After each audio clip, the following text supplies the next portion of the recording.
快点带我去做雾化。哎，你自己去就行了嘛。哎，我自己去怎么行哦？我又不会搞那些。那都有医生啊，到时候医生叫你怎么样，你就怎么样弄啊。哎，我不会嘛，你带着我去安全点，万一路上有坏人把我抓走了怎么办？怎么可能有坏人啊？嘿，你在家里面坐着干什么啊？啊？哎，你说这天气这么热啊？你说这里又没多远，那孩子他一个人去就行了嘛。我带他去了2、3次了。那你带他去了2、3次了，你最后一次你带他去一下怎么了嘛？啊？他一个人去医院，你说这么小行不行啊？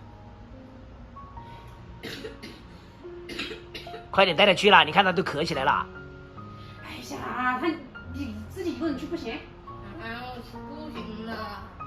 他一个人这么小怎么行？你这个人真的是，那你带他去啊？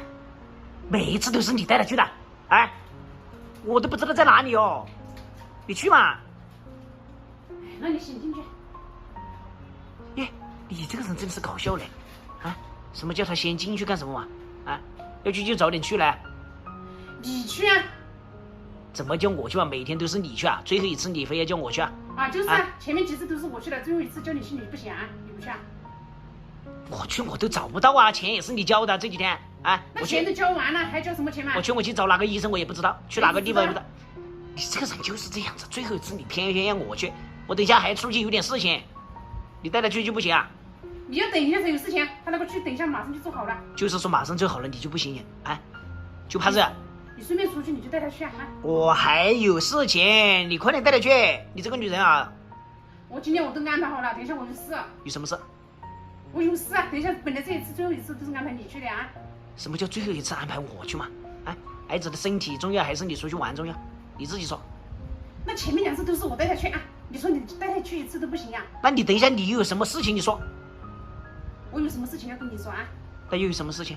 啊，又是约好了要去打麻将还是干什么？啊？